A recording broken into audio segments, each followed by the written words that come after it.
Salam firman Tuhan pada hari ini di hari yang ke-94 tanggal 4 April tahun 2024 diambil dari Injil Yohanes pasal 16 ayat yang ke-8 dengan perikop pekerjaan Roh Allah. Sebagai nats adalah sebagai berikut. Dan kalau Ia datang, Ia akan menginsafkan dunia akan dosa, kebenaran, dan penghakiman. Bahasa Indonesia sehari-hari sebagai berikut. Kalau Ia datang, Ia akan mengatakan kepada dunia arti sebenarnya dari dosa dan apa yang benar dan dari hukuman Allah. Bahasa Batak Toba Siganupari di dok songonon. Molodung ro ibana ajaranna do portibion asa mangatusi taringot tu dosa hasitongan dohot uhum ni debata. Demikianlah firman Tuhan pada hari ini. Kita tetap masuk dalam pedoman selama bulan April tahun 2025 dengan topik menghayati pengampunan dosa dan kebangkitan Yesus, pengakuan dan kesaksian kekuasaan Tuhan. Itulah topik. Dan ini dijabarkan di dalam Roma pasal 6 ayat 4. Dengan demikian, kita telah dikuburkan bersama-sama dengan Dia oleh baptisan dalam kematian, supaya sama seperti Kristus telah dibangkitkan dari antara orang mati oleh kemuliaan Bapa, demikian juga kita akan hidup dalam hidup baru. Itulah sebagai penjabaran daripada topik bulan ini. Apa makna, pesan moral, dan pembelajaran dari topik yang kita baca tadi? Mari kita lihat. Makna ialah makna yang mendalam tentang kehidupan baru yang diterima melalui kebangkitan Kristus. Jadi kehidupan baru melalui kebangkitan Yesus Kristus. Itu merupakan role model bagi kita yang sangat bermakna, bahwa kebangkitannya itulah yang kita inginkan kelak apabila kita sudah dipanggil atau tiada dari dunia ini. Life after life, hidup setelah kehidupan saat ini. Pesan moralnya adalah panggilan meninggalkan kehidupan lama dan melangkah ke dalam realitas baru yang berfokus pada nilai-nilai kerajaan Allah. Apa nilai-nilai kerajaan Allah? Allah itu kasih. Maka dalam Markus pasal 12 ayat 30 sampai 31. Pada saat Yesus ditanya oleh guru-guru agama, pertanyaan yang menjebak, namun jawaban Yesus yang sangat fantastis dan bisa diterima oleh guru-guru agama Yahudi. Yesus menjawab, hukum pertama. Guru agama menanyakan hukum mana yang paling dominan. Yesus tidak menjawab apakah hukum pertama, kedua, ketiga, atau tidak. Tapi Yesus menyampaikan hukum yang pertama dan yang utama adalah sebagai berikut. Cintailah Tuhan Allahmu dari segenap hatimu, dari segenap jiwamu, dari segenap akal budimu, dan dari segenap kekuatanmu. Itulah hukum yang pertama. Kemudian hukum yang kedua, cintailah sesamamu manusia seperti dirimu sendiri. Jadi hukum kasih yang diterapkan, dan itulah nilai-nilai kerajaan surga. Yang tadi kita lihat sebagai pesan moral. Panggillah,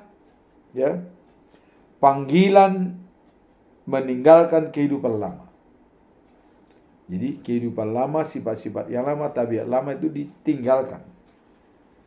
Nah, kemudian melangkah ke dalam realitas baru yang berfokus pada nilai-nilai kerajaan Allah. Jadi realitas baru yang berfokus pada kasih yang disampaikan oleh Allah. Karena Allah telah lebih dulu mengasihi kita, maka kita wajib memiliki kasih. 1 Yohanes pasal yang 4 ayat 8 dikatakan, Allah itu adalah kasih. Barang siapa tidak memiliki kasih, tidak mengenal Allah. Ini key pointnya. Jadi kalau kita tidak memiliki kasih, kita tidak mengenal Allah. Apalah artinya saya mengatakan kasih hanya di bibir atau di mulut, tapi tanpa ada tindakan? Itu sama dengan kebohongan. Iman tanpa perbuatan adalah mati. Inilah pesan moral. Nah, kemudian apa pembelajaran yang bisa kita ambil dari ayat bulan ini? Melalui baptisan kudus, kita ikut serta dalam kematian dan kebangkitan Kristus, meninggalkan pola hidup lama yang penuh dosa. Jadi wajib dibaptis. Yesus mengatakan dilahirkan kedua kali. Nikodemus bilang, bagaimana mungkin udah dewasa dilahirkan kembali? Nikodemus, Anda dilahirkan secara rohani, bukan jasmani. Jadi dilahirkan kembali di baptisan kudus adalah bersama dengan Yesus kematian dan kebangkitannya. Itulah arti daripada baptisan kudus. Sekarang kita masuk dalam perikop hari ini. Perikop hari ini adalah diambil dari Injil Yohanes pasal 16 ayat 8, pekerjaan Roh Kudus. Apa makna daripada perikop hari ini? Dikatakan bahwa dan ia, yaitu sang penghibur, berarti adalah Yesus, akan mengubah pikiran orang-orang tentang dosa, tentang kebenaran, dan tentang hukuman. Menjelaskan tentang peran Roh Kudus dalam membantu umat manusia memahami kesalahan mereka serta mengedarkan mereka akan kebenaran yang datang dari Tuhan. Jadi dalam hal ini Roh Kuduslah yang bisa membimbing dan mengajarkan kita untuk mengenali kebenaran yang datang dari Tuhan. Itulah makna daripada perikop ini. Dengan mengandalkan Roh Kudus, kita dapat mengenali mana yang baik, mana yang buruk, dan bisa mengetahui kebenaran dari Tuhan, kebenaran hakiki. Kemudian apa pesan moral dari ayat tersebut? Pesan moralnya adalah pentingnya kesadaran akan dosa serta kebutuhan untuk diperbaiki dan bertobat. Jadi kita sadar bahwa kita bisa jatuh dalam dosa atau sudah jatuh dalam dosa. Maka hal itu perlu diperbaiki dan bertobat. Itulah pesan moralnya. Bertobat, memperbaiki kesalahan, dan memperbaiki dosa-dosa yang kita perbuat. Pembelajarannya adalah pertama, diajarkan untuk mengakui kesalahan. Harus sadar, kita salah, katakan salah. Tidak boleh ditutup-tutupi. Jadi, diajarkan untuk mengakui kesalahan dan mencari kebenaran yang berasal dari Tuhan dengan bimbingan Roh Kudus. Nah, jadi mencari kebenaran tersebut dari Tuhan itu harus dibimbing oleh Roh Kudus. Roh Kudus yang membimbing kita untuk mencari kebenaran Tuhan. Makanya ada juga roh jahat, ada. Apabila roh jahat yang berada dalam diri seseorang, kita diajarkan untuk di luar daripada nalar manusia. Bahkan kadang-kadang tidak bisa diterima oleh akal. Namun di sini dikatakan untuk mencari kebenaran kita dibimbing oleh Roh Kudus. Itulah pembelajaran pertama. Pembelajaran kedua yaitu mengajak kita untuk hidup dalam keadaan akan kasih, hidup dalam kesadaran dan kasih Tuhan dalam mengacu pada nilai kerajaan Allah. Jadi hidup dalam kesadaran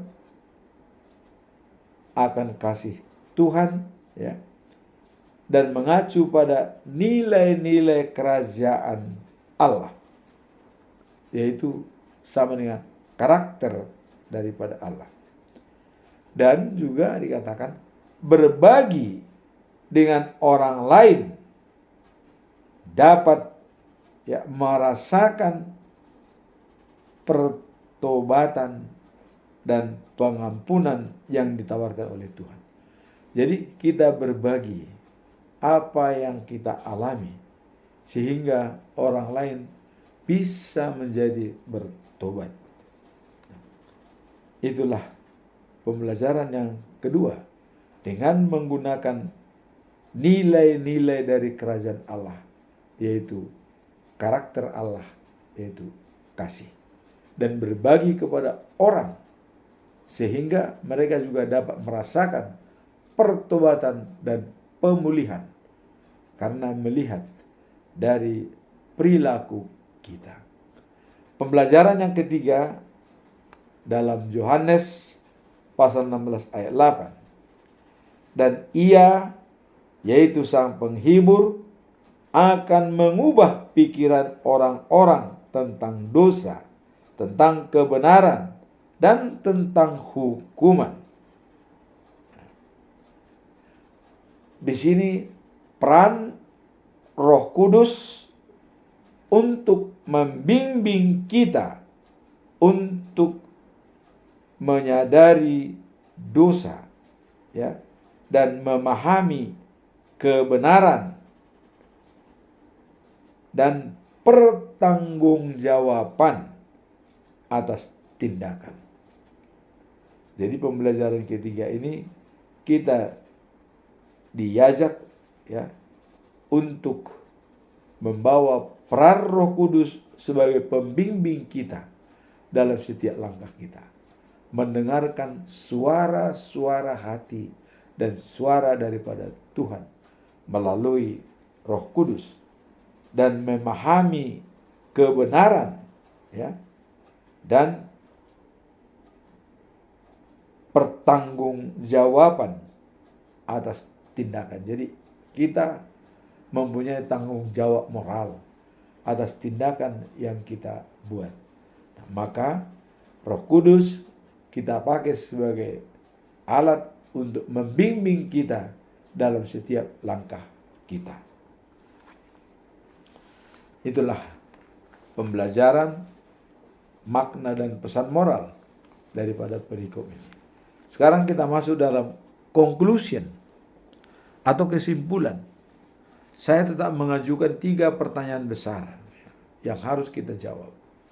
Pertanyaan pertama, apa makna pertobatan yang sebenarnya dalam kehidupan sehari-hari? Apa makna, fungsi bertobat dalam kehidupan sehari-hari? Apa maknanya? Mari kita lihat. Makna pertobatan dalam kehidupan orang Kristen adalah suatu proses yang mendalam. Bagaimana proses tersebut? Mari kita lihat. Di mana seseorang berpaling dari dosa dan kembali kepada Tuhan. Itulah makna daripada pertobatan. Berpaling dari dosa dan kembali kepada Tuhan. Jadi di sini ada perubahan hati dan pikiran ya, dan melibatkan ya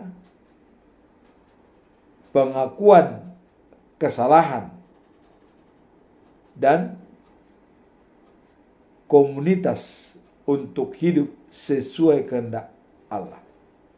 Jadi di sini adalah adanya perubahan hati dan pikiran yang melibatkan pengakuan kesalahan dan juga komunitas untuk hidup sesuai kehendak Allah. Jadi jelas tujuannya adalah kita hidup sesuai dengan kehendak Allah. Kita lihat dalam Kisah Para Rasul ya, pasal 3 ayat 19 dikatakan, karena itu bertobatlah dan berbaliklah supaya dosamu dihapuskan.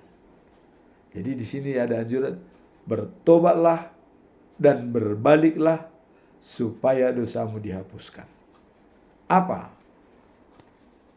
tujuan hal tersebut? Ya. Nah, kita lihat pertobatan bukan hanya pengakuan atas kesalahan. Ini dulu yang kita. Jadi pertobatan itu bukan hanya pengakuan atas kesalahan kita, tapi ada yang lebih dalam dari hal tersebut, yaitu juga mencakup keinginan untuk kembali kepada Tuhan dengan sepenuh hati, sehingga mendapatkan penghapusan dan pemulihan. Jadi, ya, pertobatan bukan hanya pengakuan atas kesalahan, namun ada keinginan untuk kembali kepada Tuhan, berhubungan dengan Tuhan, sehingga kita mendapatkan penghapusan dan pemulihan. Kita dipulihkan.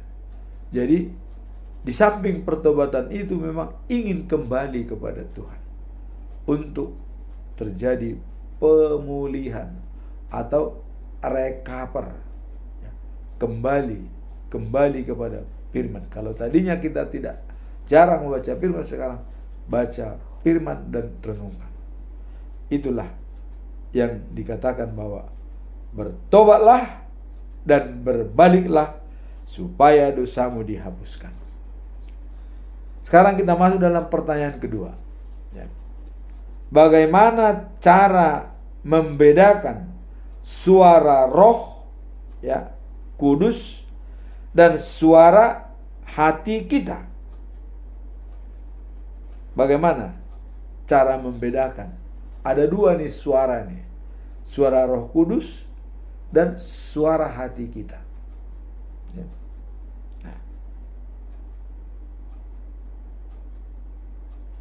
Memberlakukan atau mengetahui suara Roh Kudus dan suara hati yang mendalam,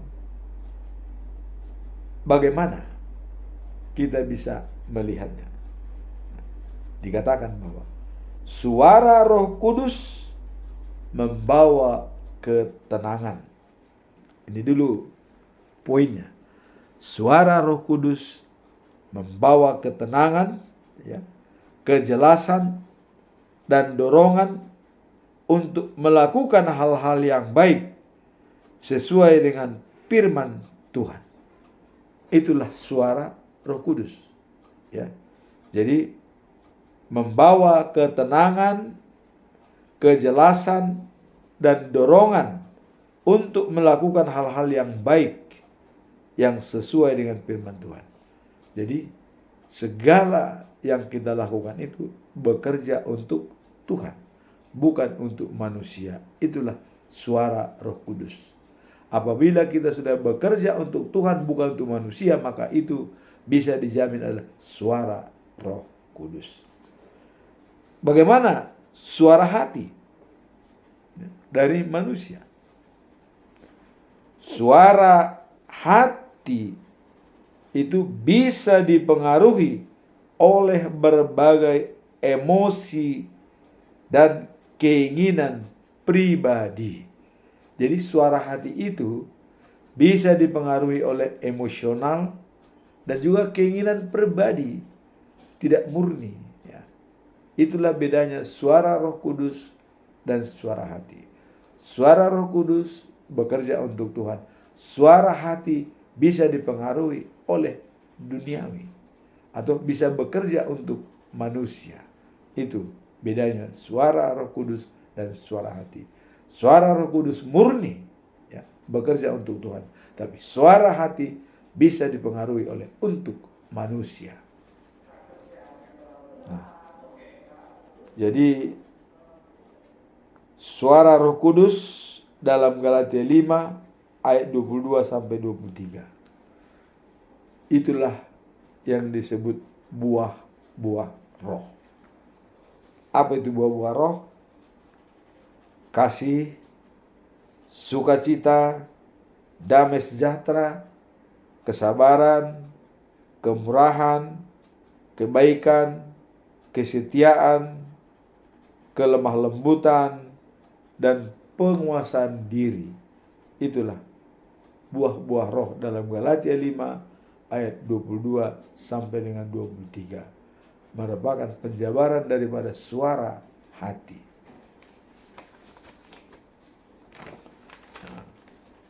Dalam Yohanes 10 ayat 27 dikatakan bahwa domba-dombaku mendengar suaraku, dan aku mengenal mereka, dan mereka mengikuti aku. Jadi ketika seseorang bersedia membuka hati dan telinga kepada Tuhan, Roh Kudus akan memberikan kejelasan dan damai dalam hal-hal yang sesuai dengan kehendaknya. Jadi artinya ketika seseorang sudah membuka hati dan membuka telinga kepada Tuhan, maka Roh Kudus akan melakukan kejelasan dan damai dalam hal-hal yang sesuai dengan kehendak Allah. Damai sejahtera, itu akan datang apabila kita bisa membuka diri, membuka hati, membuka telinga kepada Tuhan. Kita akan disirami dengan Roh Kudus.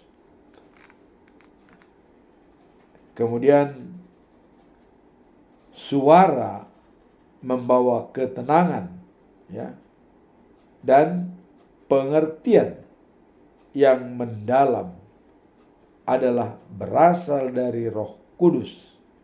Jadi suara yang membawa ketenangan dan pengertian yang mendalam adalah berasal dari Roh Kudus. Jadi kalau sudah membawa ketenangan, sejuk, damai, itu adalah suara Roh Kudus. Kemudian suara yang penuh dengan keraguan atau kebingungan, jadi ragu dan bingung, itu mungkin suara hati sendiri. Jadi kalau ada kebingungan dan keraguan, itu pasti dari suara hati sendiri. Artinya masih bertanya-tanya, apakah benar apa tidak. Tapi kalau sudah suara dari Roh Kudus, ada ketenangan, ada kejelasan, dan ada pengertian. Tapi kalau sudah suara dari hati kita sendiri, ada keraguan, ada kebingungan. Itulah membedakan suara hati dengan suara Roh Kudus. Pertanyaan ketiga. Apa saja langkah konkret yang dapat diambil untuk hidup dalam kebenaran yang diajarkan oleh firman Tuhan? Apa langkah konkret? Ya, kita lihat. Langkah konkret yang dapat diambil, ya, termasuk pelayanan firman Tuhan secara rutin. Jadi langkah konkret itu adalah baca firman, pelayanan dengan firman Tuhan secara rutin. Bukan hanya sekali-sekali, rutin, tiap hari. Ya. Itulah langkah konkret yang diambil. Kita lihat dalam 2 Timotius pasal 3 ayat 16 sampai 17. Semua kitab suci adalah diilhamkan oleh Allah dan bermanfaat, ya, untuk mengajarkan, untuk membuktikan kesalahan, dan untuk memperbaiki kesalahan, dan untuk mendidik dalam kebenaran. Jadi dikatakan di sini dalam 2 Timotius 3 ayat 16 sampai 17, semua kitab suci adalah, ya, diilhamkan oleh Allah. Artinya ada campur tangan Allah dalam firman tersebut sehingga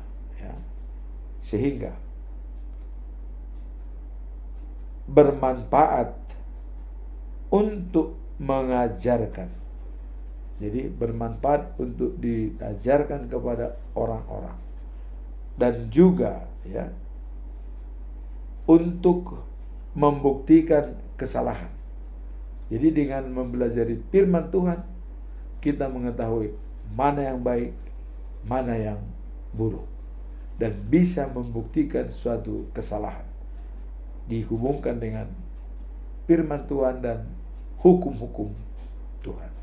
Apakah dia menjadi pengikut Kristus atau dia hanya untuk manusia, ya. Nah, kemudian di sini dikatakan bahwa ayat ini mengingatkan kita, ya, bahwa kitab suci adalah sumber utama untuk memahami kebenaran yang diajarkan oleh Allah. Jadi kalau Martin Luther mengatakan ada sola gratia, keselamatan itu adalah anugerah. Sola fide, anugerah itu bisa kita miliki apabila kita berdasarkan iman. Hanya imanlah yang membenarkan kita untuk mendapatkan anugerah keselamatan dari Tuhan. Kemudian sola scriptura, hanya Alkitab yang bisa melihat kebenaran dan hidup tentang firman Tuhan. Hanya melalui Alkitab. Nah, di sini dikatakan adalah mengingatkan dan berkata, kitab suci adalah sumber utama untuk memahami kebenaran yang diajarkan oleh Allah. Nah, jadi mempelajari firman Tuhan secara rutin tidak hanya akan mendidik dan diri kita, bukan hanya untuk mendidik diri kita kalau mengajarkan firman Tuhan, ya, tetapi juga membentuk karakter orang, ya, tindakan kita agar selaras dengan kehendaknya. Jadi juga membentuk karakter kita, ya, karakter yang sejajar dengan Allah, karakter Allah, dan tindakan kita agar selaras dengan kehendaknya. Jadi artinya mengajarkan, ya, firman Tuhan bukan hanya untuk mendidik. Kalau kita pelajari secara rutin, ya, bukan hanya untuk mendidik saja, tetapi juga membentuk karakter kita dan tindakan kita agar sesuai dengan kehendak Allah. Jadi tindakan dan karakter kita bisa membentuk tindakan dan karakter kita. Di samping, ya, mendidik, ya, di samping mendidik juga adalah meningkatkan karakter, ya, dan tindakan kita apakah sesuai dengan kehendak Tuhan. Itulah perikop hari ini yang bisa kita pelajari, ya, bahwa dalam ayat tersebut dikatakan, ya, bahwa kalau Ia datang, Ia akan mengatakan kepada dunia arti sebenarnya dari dosa dan apa yang benar dan dari hukuman Allah. Jadi tadi sudah kita melihatkan bagaimana suara Roh Kudus dan suara hati dan pekerjaan Roh Kudus adalah memberikan ketenangan dan kejelasan. Tapi kalau suara hati itu bisa menimbulkan keraguan-raguan dan kebingungan, maka untuk itu mari kita dalam kehidupan sehari-hari menjalankan karakter Allah, yaitu kasih. Karena kasih dapat menutupi banyak dosa. 1 Petrus 4 ayat 8. Mengasihilah secara sungguh-sungguh kepada seorang dan yang lain, karena kasih itu bisa menutupi banyak dosa. Jadilah pelaku firman Tuhan dengan menjalankan karakter Tuhan, yaitu kasih. Amin. Tuhan memberkati.